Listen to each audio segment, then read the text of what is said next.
Hello, everyone, and welcome. We will start in about 1 minute. We still have folks joining the room here. We have quite a few attendees, and we want to make sure everyone makes it into the room.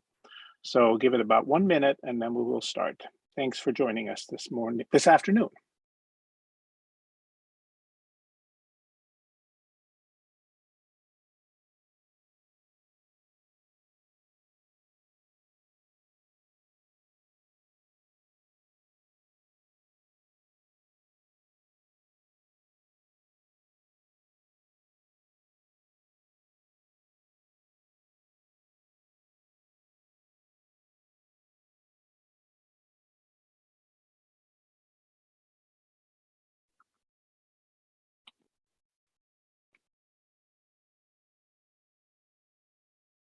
Good afternoon, everyone, and thank you for joining us for our webinar where we celebrate the 23rd anniversary of the Olmstead decision with a discussion on how blended, braided, or sequenced funding can help drive employment equity and inclusion.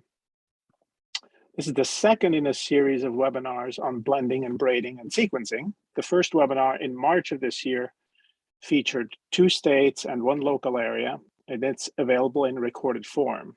Today, we will focus on the great state of Maryland.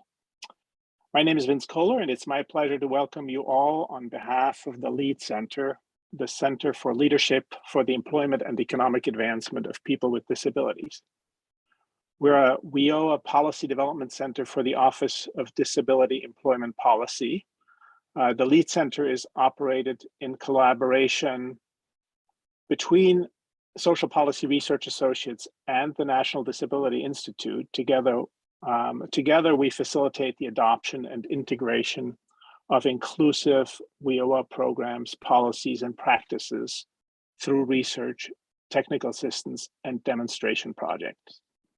We're delighted that you've joined us today for a webinar where you will get some real-life examples from a range of perspectives. We have a full house today, several hundred participants, and they're still filing in. But before we go further, let's conduct some brief housekeeping. And if we can go to the next slide, please. Well, that's me. I'm your moderator for today. I'm a senior strategist at Social Policy Research Associates and with the LEAD Center team. Next slide, please. To ensure everyone can participate fully in today's webinar, we would like to take a moment to share some captioning and housekeeping tips. Today's webinar is live captioned, and the captions appear below the slide deck. You also have the option to open the captioning webpage in a web browser, and the links have been posted in the chat, or a colleague of mine will post them momentarily.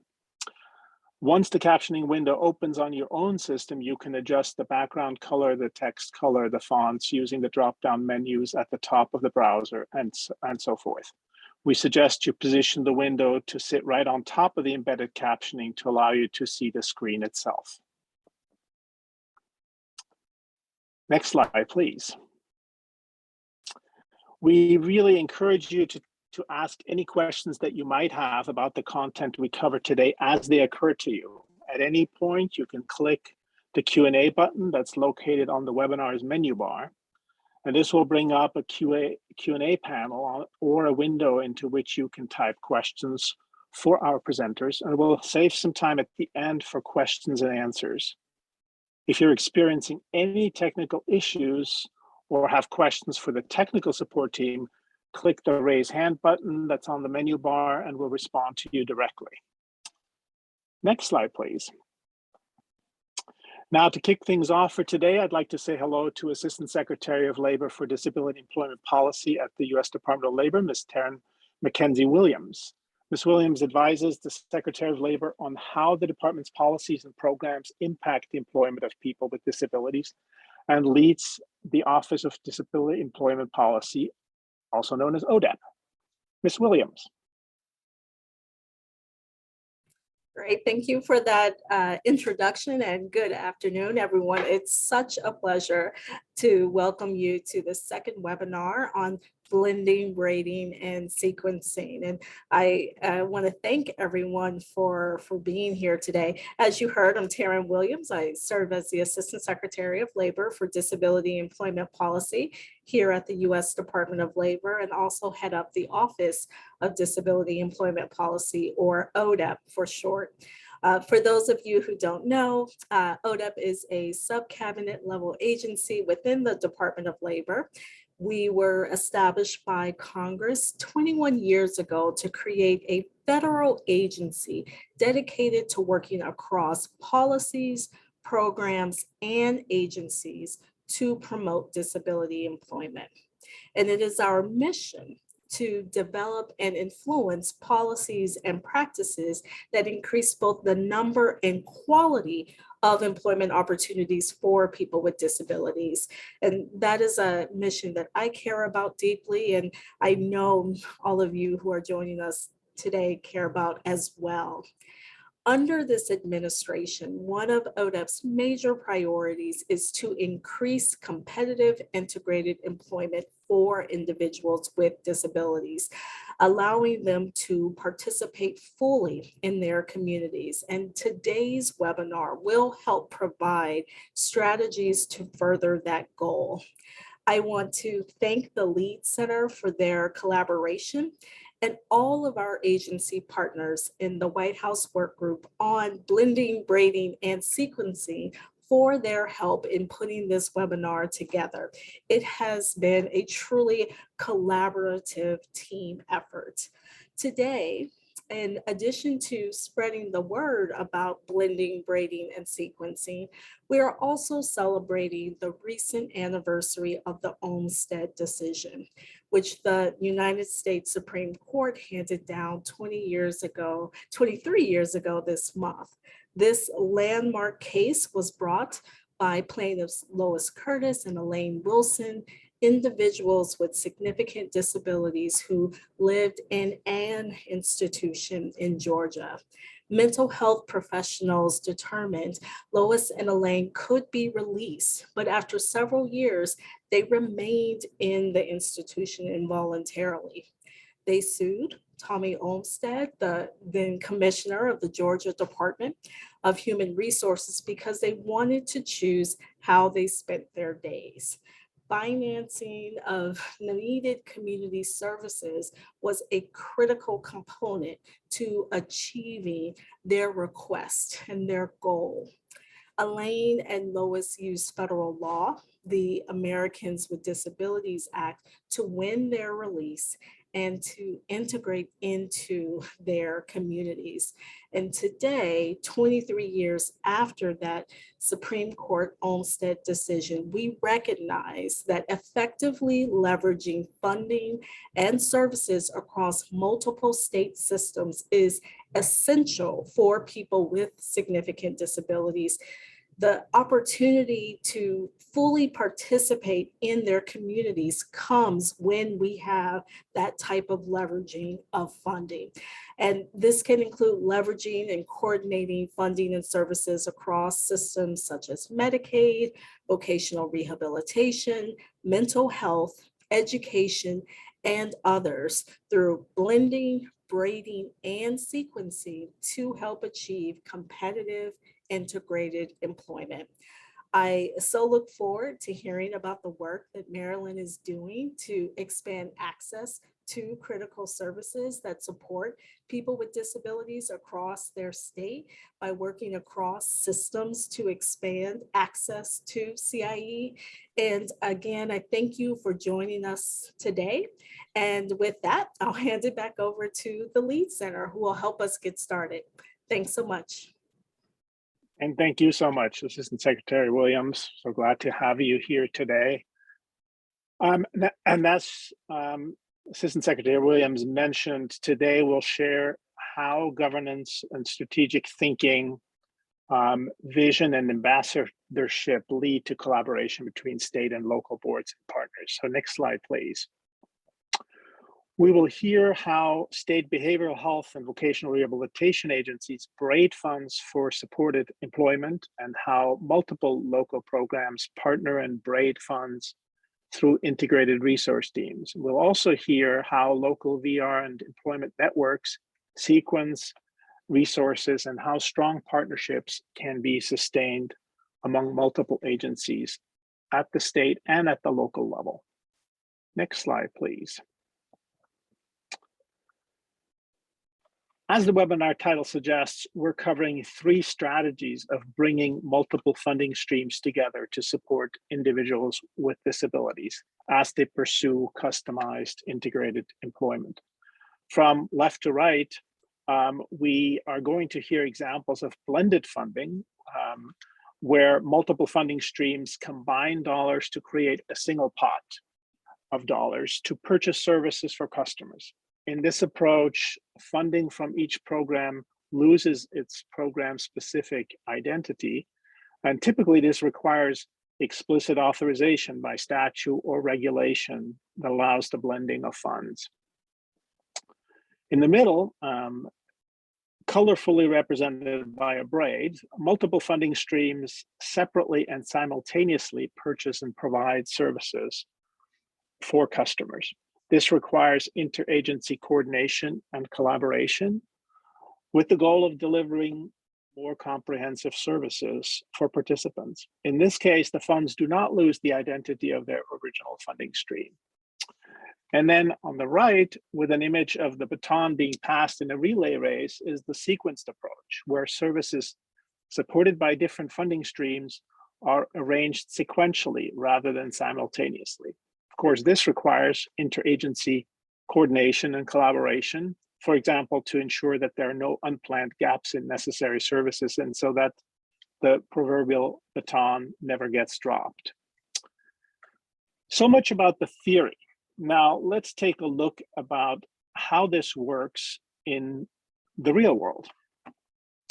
Next slide, please. The real world is represented today by the great state of Maryland.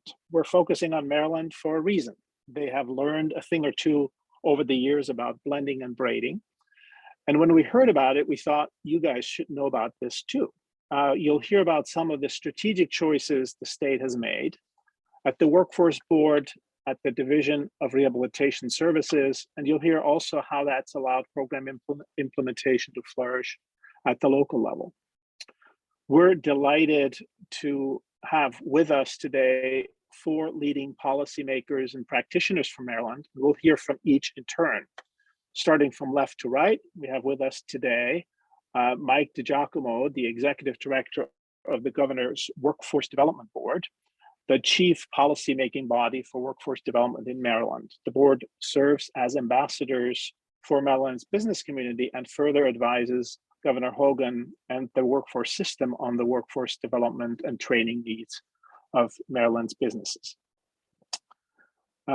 Next to Mike, we have Stacy Seymour, who serves as Director of Statewide Employment Initiatives for Maryland's public behavioral health system under the Maryland Employment Network.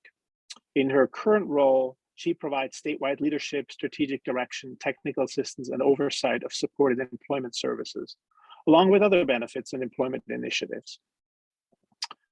Next to her is Kate Drake.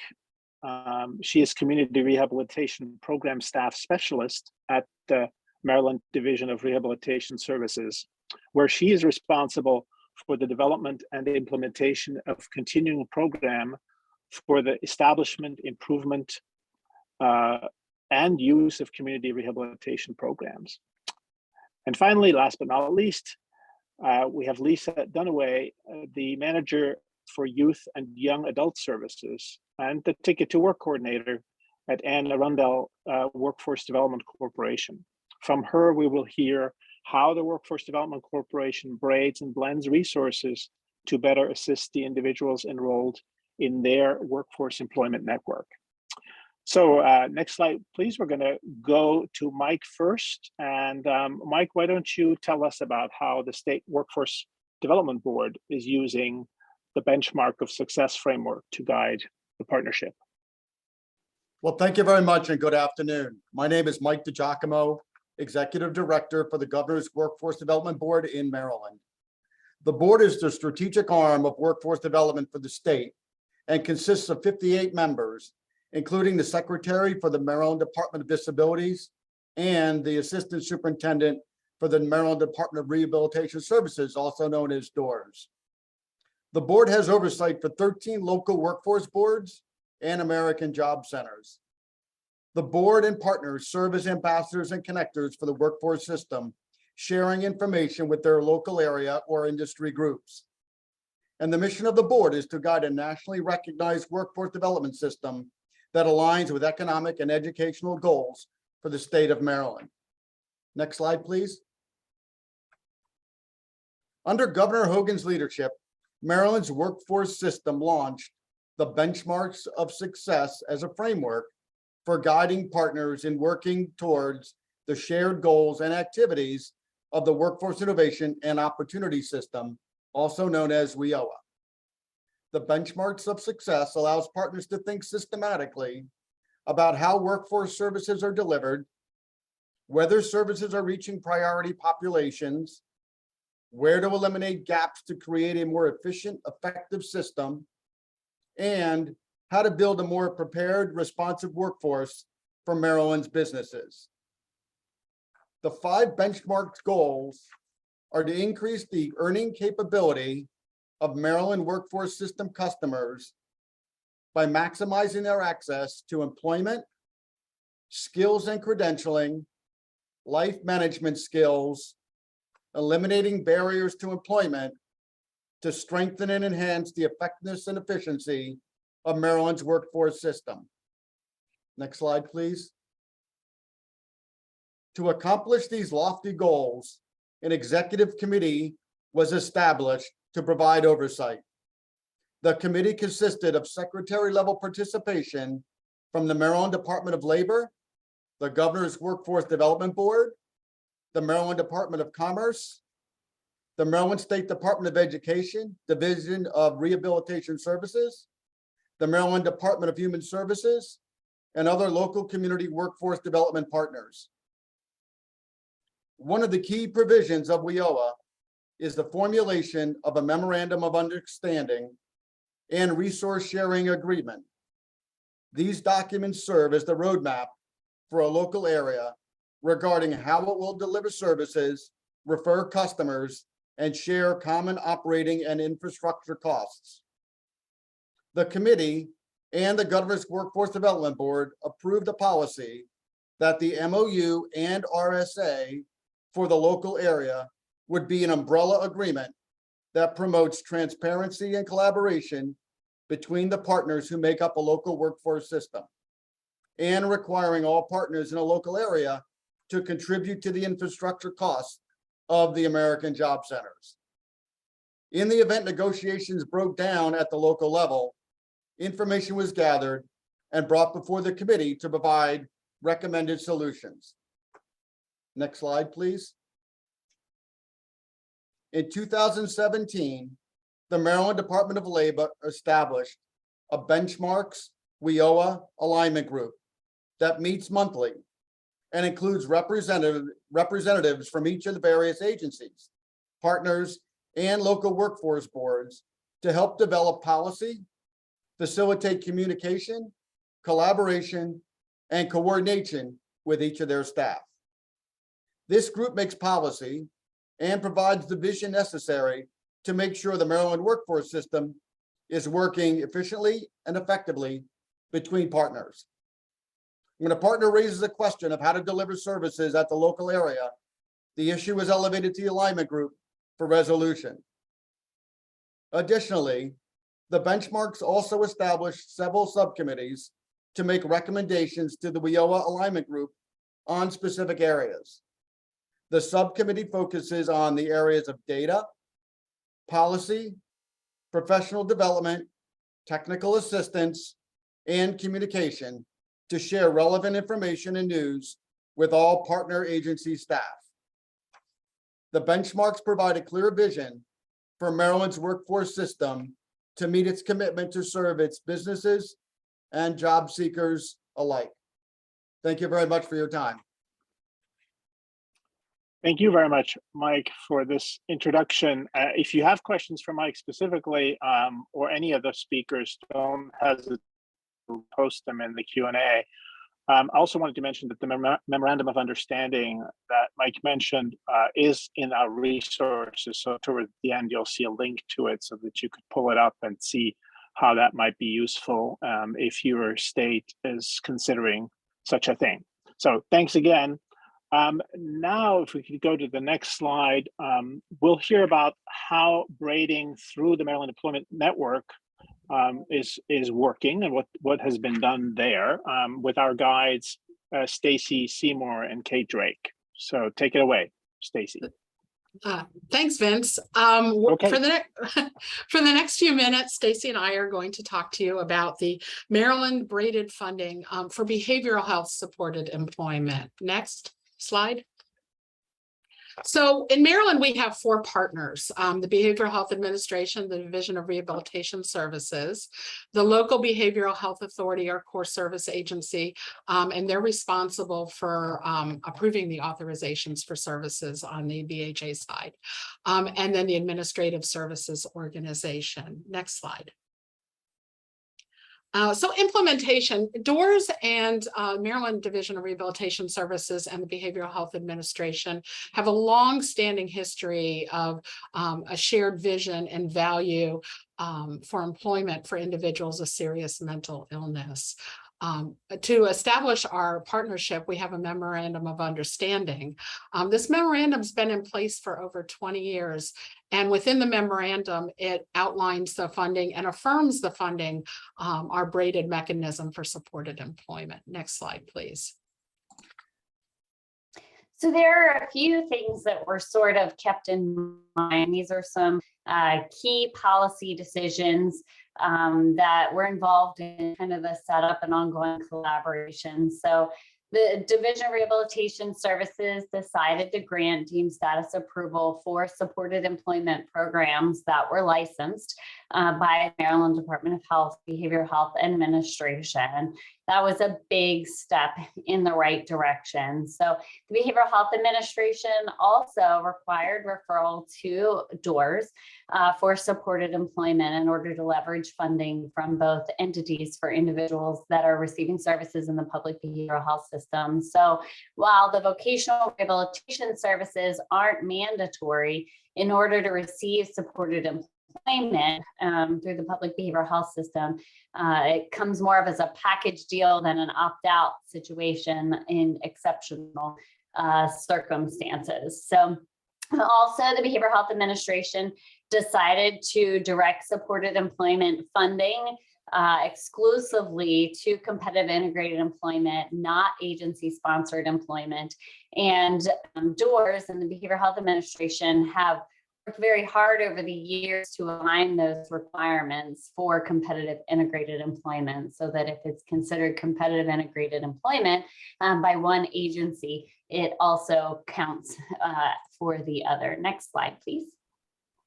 So key features of our service design, we leverage 3 funding sources: Medicaid through the MA rehabilitation option, state general funds to BHA through legislative appropriation, and DOORS vocational rehabilitation funds from the Rehabilitation Services Administration. Next slide. So some of the key features of our service design, and I think that these key features make it very unique in many ways. We have a single point of entry. So someone can come for services either through our behavioral health providers or through DOORS. The DOORS application is embedded in the ASO system. So when a provider is referring someone to DOORS, within that process, they are completing the DOORS application. Our counselors have access into the ASO for rehabilitation and treatment information. This works because as the consumer is being referred to DOORS, they sign an ROI, which grants the DOORS counselor permission to access their information. Having this access to the ASO really does streamline and expedite for DOORS the eligibility and order of selection decisions because the information is available for them as the referral is made. Next slide, please. So additionally, it's really seamless to the provider and transparent to the consumer. We provide referral to and funding for individualized benefits planning services for all Social Security beneficiaries receiving supported employment, and that is provided by DOORS. We have enhanced funding for providers of individual placement and support, or rather the IPS system in supported employment, and that's based on a fidelity, which is a proxy for outcomes. Next slide, please. So this slide really outlines what it looks like. You can really see how braided our funding is. You'll see on the left, those are the services that are funded under the Public Behavioral Health System, or BHA, and on the right side, those services which are funded by DOORS. And as you can see, they really pull together and go back and forth. A couple things just to kind of mention as we go through this, we'll just give you the brief rundown around what this looks like. This is all behind the scenes information. This isn't necessarily what the individual receiving services sees. They see their work collaboratively with the provider and the DOORS counselor. So pre-placement, that's really your basic assessment of vocational skills, support needs, interests, benefits education, talking about disclosure. This also includes the referral to DOORS through the ASO platform. And job development prep it can be the first service somebody receives from DOORS. And this is a pre-job development service where somebody has an opportunity to refine their resume, work on a cover letter, practice some interviewing skills. And then job development is an interviewing assistance, is exactly what it says. It's the boots on the ground services required to assist somebody to get a job. And interviewing assistance is a set aside billing opportunity for a provider to who either takes somebody to or from an interview or assist them in an interview. So job placement, that's really when the individual secures the job. That covers the negotiation with the employer, discussion around accommodations, et cetera. And intensive job coaching is exactly that. It is the intensive services. DOORS uses a fading schedule to look at the amount of hours and funding that's required. In general, we consider somebody stabilized at or around 45 days. So the extended support, or ongoing support services, these are those time unlimited long-term supports. In Maryland, our folks have access to long-term supports for as long as they need and want the service in order to assist with maintaining and advancing in employment. Not mentioned on this as well is that once an individual is closed with DOORS, they may access ongoing benefits counseling services through Social Security's Ticket to Work program via the Behavioral Health Administration's Administrative Employment Network, which has established relationships with supported employment providers. Additionally, the Employment Network, it serves as a step-down service for individuals who may no longer need the level of support that would be offered through those extended support services. Next slide, please. This is collaborative work and challenges. This is really an ongoing process. We're always in the process of reviewing and developing the MOU. We have collaborative meetings. We're working through some right now to talk about any updates and make sure that both organizations, agencies are on the same page. We do have regular leadership meetings between DOORS and BHA leadership. It's a regular check-in, talking about upcoming challenges, new developments, plan future activities or initiatives accordingly. We're also, at the moment, we also have, given that the counselors, the DOORS counselors work out of this platform as well. So it's essential to ensure that smooth referral of individuals to DOORS via that integrated ASO platform. The collaborative onboarding of newly licensed supported employment providers. Kate and I work very closely together to meet with all newly licensed providers to talk about the logistics, services, service provision, funding. We introduce them to the local vocational rehabilitation teams at their local DOORS office. We provide joint technical assistance and training All the training and technical assistance, which is offered to providers, is also offered to the DOORS counselors to ensure that they're all on the same page. And so anything that we offer, we provide to both the DOORS counselors as well as the supported employment providers. Next slide, please. So some of the challenges that we face on a daily basis are the balancing of different and changing systemic regulatory requirements. Programmatic financial stability is heavily influenced by successful employment outcomes. And this can be really challenging for a new provider, and they're trying to balance, making money and getting people placed. And it's really when they have the people working that they start to make the money. So it takes a minute to get there. Accreditation options result in varying levels of understanding and supported employment. Stacy and I have seen over the last few years that depending how an agency is credited, if they're accredited by JCO or they're accredited by CARF, they may have more or less understanding of what supported employment really looks like. And then the braided funding mechanism that we went over a couple slides ago, while it looks simplistic, it can be complex. And it's really kind of a struggle, I think, for some new providers to navigate. And when Stacy and I onboard our providers, we spend quite a bit of time talking about this with them, and still in their beginning phases of implementation, we get a lot of questions about, is this a DOORS or is this a Optum? Who is our ASO? Is this a DOORS or an Optum kind of bill? So these are some of the ongoing challenges. Next slide. So in terms of sustainability, our funding safety net, if for any reason VR dollars are unavailable at a particular time or for a particular individual, the Behavioral Health Administration does provide some funding for intensive job coaching services to sort of fill in that gap.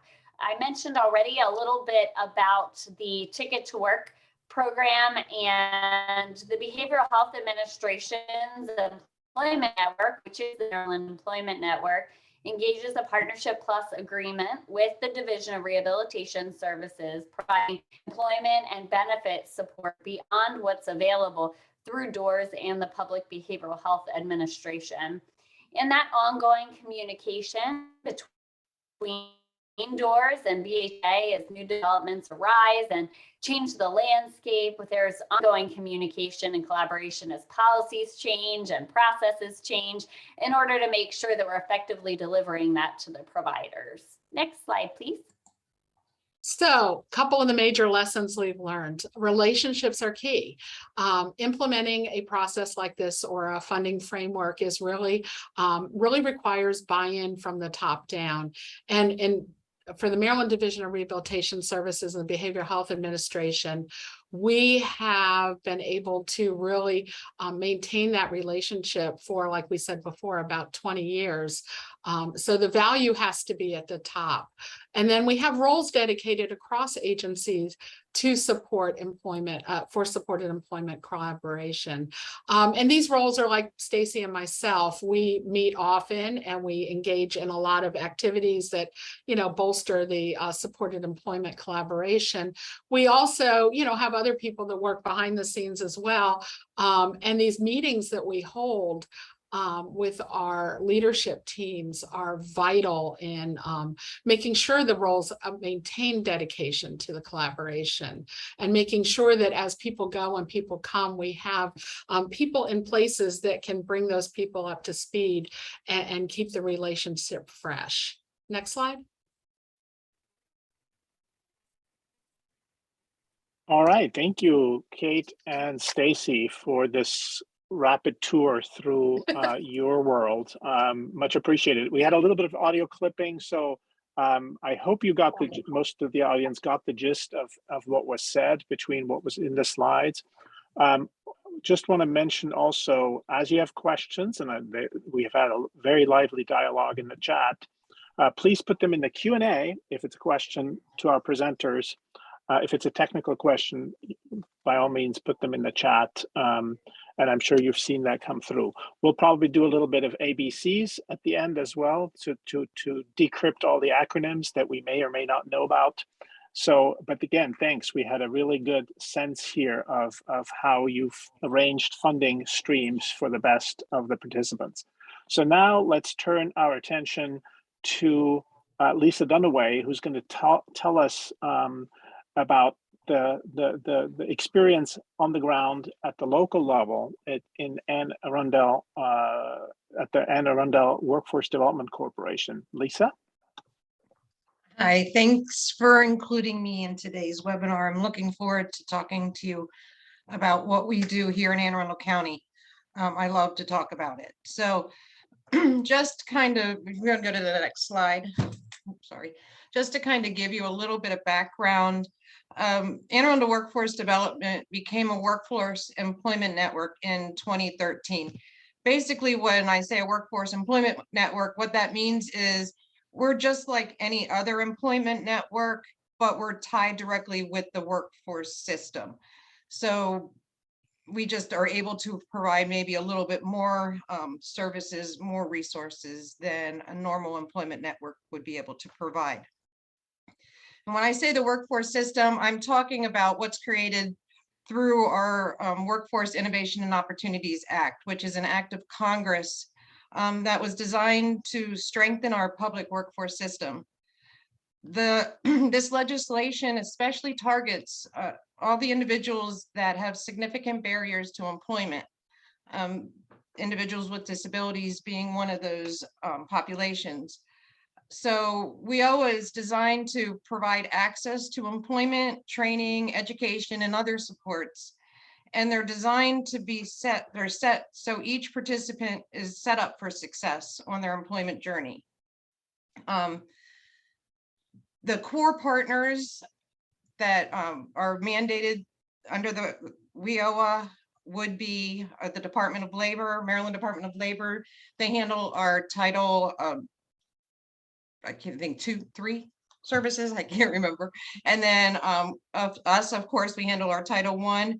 We have DOORS, and they handle the disability resources. And then we have Anne Arundel Community College, who handles our adult education and literacy programming. There are other agencies, other organizations, departments that are also required to be part of the partnership. They're not co-located at the American Job Center. Those 4 partners are, though. So next slide. When Anne Arundel Workforce Development first became an employment network back in 2013, we were still under WIA, which was the Workforce Investment Act. WIA didn't focus so much on the partnership piece, so we still kind of ran things separately. We didn't incorporate the employment network into our standard current programming. We ran it separately. It was very difficult for me to align my services with the rest of our programming. We did encourage the beneficiaries to enroll into the Maryland Workforce Exchange, which is the workforce website run by the Department of Labor, but it wasn't mandatory. They weren't required to do it. I worked one-on-one with my customers, and I did career exploration. I had, did all the resources, all the programming myself with them, connected them to employment and everything. I didn't really have support, and I wasn't really able to get them enrolled into other programs. Being internal within the agency or external within our community partners, it was just very difficult for me to do. One thing, when you become an employment network, initially you're not receiving funding from Social Security Administration. So all of the work that you're doing, you have to find other funding to allow for that work to be done. That's part of the reason why it was so difficult for me to connect to other like training funds and things like that. Now that we are established and we're working, the way they have it set up is you receive receive assistance, monetary assistance, once you get the person employed. Once they start to work and they actually meet milestones, then the agency, we start receiving money. So now that income that we're receiving, we're able to use it to support my salary so that we can continue this work, as well as some other operating expenses that we wouldn't be able to do normally. Next slide. Oh, yeah. I'm trying to think, make sure I got everything on that one page. Can we go back really quick? I did miss a couple of things that I had to overcome, and that was really difficult for me, is because we were still being run separately, we were siloed, even though AAWDC was also the Title I provider. I just had that disconnect. I wasn't able to connect people for training opportunities or supportive services. And another obstacle, like I said, was that we weren't really able to align our resources with our community partners. So the next slide, where we enter in DEI, which was the Disability Employment Initiative. In 2016, Maryland applied to participate in this initiative, and they asked all the counties who wanted to also participate, who wanted to represent Maryland. So Anne Arundel County, along with Montgomery County, we stepped up to the plate and we agreed to deliver the services through DEI. DEI was designed to help knock down the silos that had been put up amongst all of the different agencies and organizations that were providing resources and services for individuals with disabilities. And it was also designed to open doors to allow more individuals with disabilities access to more of the intensive services offered through WIOA. Focus was placed to improve their education, training, and employment opportunities, and as well as their outcomes. The biggest change that occurred within our workforce employment network was that it became mandatory for all disability beneficiaries to be enrolled in WIOA. This was something that I had worked for the longest time, and it was something finally I was able to do. It made me so happy because this made them eligible to receive that funding for occupational training and supportive services that other organizations either didn't have or we had, but we weren't given it. So this opened that door for them. Another awesome takeaway from this project was we created integrated resource teams. This was another thing that I had been pushing for the longest time, and we finally were able to do it because I partnered with part of the DEI initiative was all of the disability agencies and organizations, the main ones in the state. We all partnered. They were all part of this. So they were mandating it down as well, that their local level staff was supposed to, the frontline staff was supposed to be working with us. So this really allowed us to create more open conversation and just relationships that just were not there in the past. So by creating these integrated resource teams, we were able to work more closely with the job seeker to identify their needs, what they were already receiving, who they were working with, and we brought us all to the table and we all talked, and we with their needs being paramount and the focus. And so we weren't duplicating our efforts. We weren't doing, wasting money. We were giving the customer, the job seeker, the best support that they could get. And this was great. It just made things so much easier. And at any time, those job seekers were able to utilize and access all the resources and funding that was available for them out there. And we also realized that by working together, we were setting ourselves up for success, because by helping them and helping each other, we were saving ourselves so much time and energies and effort. So it was just great. So next slide. And then it was mentioned before about Partnership Plus. This was another thing that I really wanted to work on, partnering with Doors, because they are our VR. It would make sense. We're located in the same building, that we work together. We support their consumers from day one. We get involved with them as soon as we can so that they have a relationship with us. They feel comfortable. They can come to us once they've gotten employment, because that's one thing with our VR services is once they're employed, after 90 days, they are exited out of VR services and then taken off the ticket to work roles. So this allows them to stay in ticket to work, stay with added support. We're able to support doors with their retention needs because we're keeping in contact with the job seeker. We're not losing touch with them. We're also able to support them down the road. So if they want continued education or occupational credentialing, or even just to change jobs, we're there to help them. And they have that. We stay with them as long as we can until they're finally off the ticket to work books. And that occurs once they've, met the milestone that they've been off benefits for a certain amount of time. So, it's a win-win for everybody involved. Next. These are just some more of our, just kind of what I talked about already. So next slide.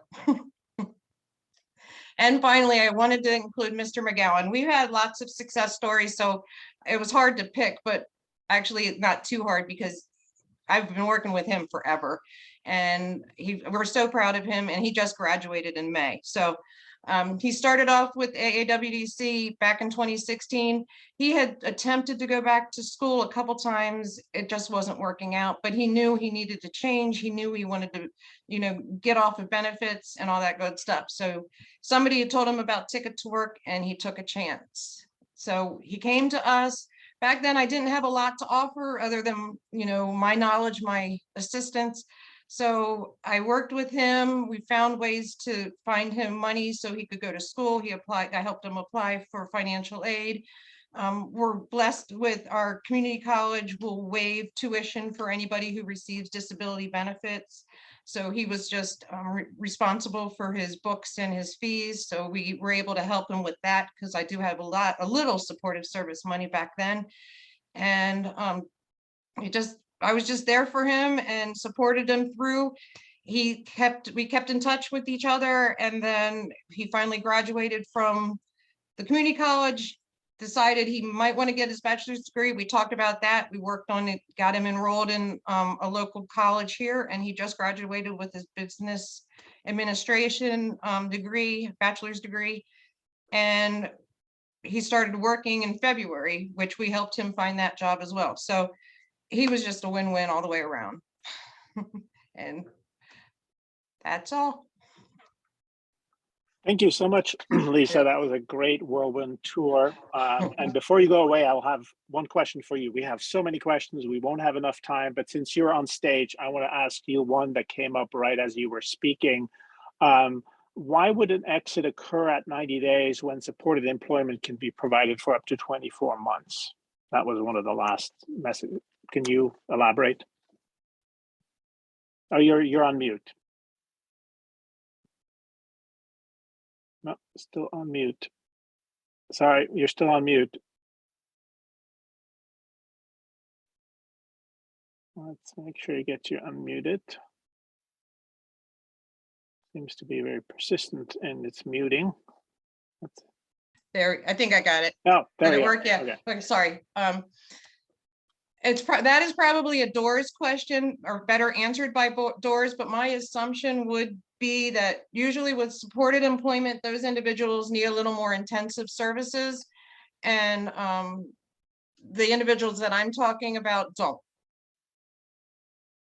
But maybe if you ask, is it Catherine? She might know better. Yeah, does anyone else want to answer that question? And I have others.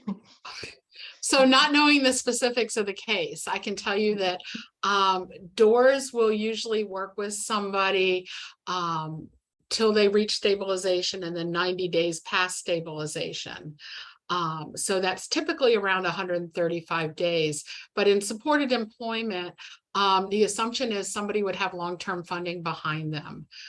So we're really working to get them stabilized, and then we're working to make sure that their long-term funding source, so it's a warm handoff, and that the funding is there for them to be successful. Great, thank you. As I said, we have so many questions. I'll give you a really good one with lots of sub questions to them. So This is the one, I think if you look at the Q&As, you'll still see it there as well from an anonymous attendee. The challenges for providers is working with state regs, deed regs, and accreditation regs. The systems have different billing handoffs. How do you handle that? How does Maryland handle the different billing schedules and the different regs? So I'm not sure, and maybe this is would be maybe even a follow-up conversation too. And I can speak to the public behavioral health side. Providers in Maryland that are licensed for supported employment, and this may go back to one of the other questions in here too. In order to be licensed for supported employment, providers now must have some type of accreditation. There's a list of accrediting bodies which are approved. One of those is CARF, of course, but I'm not sure if I completely understand the entire question around billing, et cetera, because CARF really does not sort of dictate the funding process, but more the service delivery. So there could be additional information regarding that, but in Maryland, for the public behavioral health side, we have a very streamlined sort of funding process, which is not dictated necessarily by the accrediting bodies, and the accrediting bodies are that's the requirement for the licensed supported employment providers. So from a VR perspective, I can tell you that this has been an ongoing struggle for years. And in many ways, we worked it out with BHA, as you could see in our braided mechanism. But we're still working on this with our Developmental Disability Administration. That has been a topic that we've been discussing for years. One of the struggles that we've had overall is that the regulatory requirements that we discussed in our presentation, we're required to collect so much information when we spend our money on the person, we spend it on the services that were provided. And so for some of our other funders like DDA or BHA, they don't necessarily require that level of detail. So we have struggled with that, and I'm not so sure the overall answer to that, except I feel like we've been really successful in the behavioral health area, where we have been able to really collaborate and coordinate information and our funding process. And as Kate said, some of that is that collaborative discussion as those things arise. We talked about the challenges of different systems. I see really quick, the other part of that question I'm seeing is around, does Maryland allow sub-minimum wage work? And in Maryland, that is not something that's allowable or reimbursable. Yeah, this is good. I'm glad you were able to clarify that. Here's one other question that I think we have time for a very brief answer, though. The question about how to apply what they've learned to their state, and in particular, the question about whether all individuals are connected to the employee network. In your case, is everyone connected to that network, or is there a subset? So, and I'm thinking you may be talking about in terms of, are all supported employment providers connected to the Maryland Employment Network? It is an optional program. So some supported employment providers have chosen to be partners with the Maryland Employment Network, which serves in this capacity as an administrative employment network. And there's a lot more detail than we would have time to talk about today, but I'm happy to have any follow-up conversations about how that is set up and how that works. But it is optional for providers to participate. And in addition to that, if individuals are receiving service from a particular supported employment provider that is not a partner with the administrative employment network, the individuals continue to have access to the employment network services directly. Great, thank you for that clarification. And I'm sorry we don't have more time for more of the answers to these questions that have come in, but I do want to take the opportunity to introduce one more speaker who's going to give us her closing remarks. If we could go to the next slide, please. We're particularly pleased to welcome now to the virtual stage of our webinar, Carol Beatty, Secretary of Disabilities at the Maryland Department of Disabilities. Secretary Beatty was appointed to this position by Governor Hogan in 2015. And for most of her professional life, she has been involved in supporting people with developmental disabilities. Prior to her current role, she was a longtime executive director of the ARC of Howard County. So Carol, the floor is yours. Thank you. Thanks so much for having me here today to bask in the great work that Maryland is doing and all my colleagues are doing. And I'd like to acknowledge and thank them all. Their presentations were really important and informative, and this is a great topic for discussion. For me, the takeaway points have been that it's really necessary to collaborate, and that collaboration needs to be founded on relationship building. The Maryland Department of Disabilities is the only cabinet-level Department of Disabilities in the United States, which represents all disabilities and is focused on cross-disability and cross-agency policy development. We focus on policies which improve the delivery of services to individuals with disabilities and work with all the state agencies, county governments, and municipality partners. We work collaboratively with these agencies and departments that are represented here today, and more to ensure that Marylanders with disabilities have equal access, opportunity, and choice in all aspects of their lives. The initiatives that were mentioned here today are examples of how our department works in partnership with other agencies. Our Employment Policy Director, Jade Gingrich, is a nationally recognized subject matter expert in K-12 and post-secondary transition and employment. And she has been an integral part of the development of these initiatives and strategies, working side by side with the Governor's Workforce Development Board, the Division of Rehabilitation Services, the Department of Labor, and Early Intervention and Special Education under the Maryland Department of Education.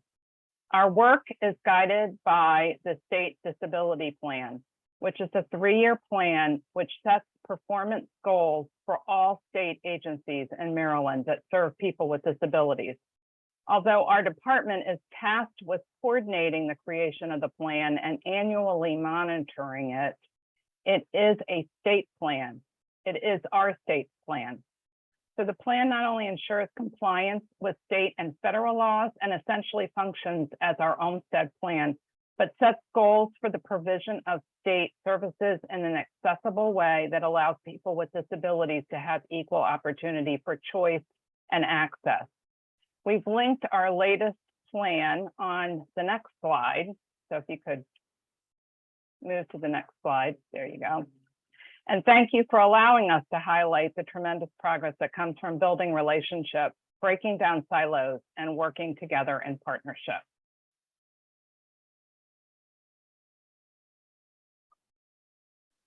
Thank you so much, Secretary Beatty. Really appreciate your being here with us on this important topic.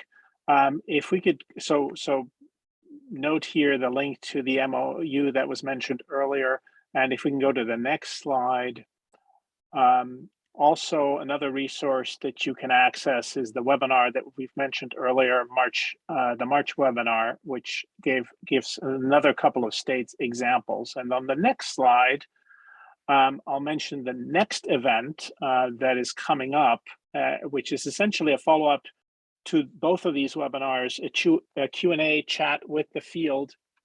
And honestly, we could populate it with questions just from this session. And we'll be able to get some answers to those questions as well, both the ones that have already been asked and the ones that you may have as a result of this session or in between. So mark your calendars for that. And then let's go to the next slide. Of course, we encourage you to stay involved, sign up for the newsletter for notifications about these events and other events on the Lead Center website. And also feel free to connect with us on our social media channels that are listed next. And all that's left for me to do is to thank the behind the scenes team that made this session possible, folks arranging for the captioning, for the managing the questions, for setting up the webinar and all of that. There's a whole team behind the scenes that made this possible. Thank you again to our fabulous panelists. We will continue to process these questions that have come in. And again, mark your calendars for August 11th for the Q&A session. And that closes our session right on time at 1 p.m. over here on the West Coast. And wherever you are at the top of the hour. Thank you so much for joining us today.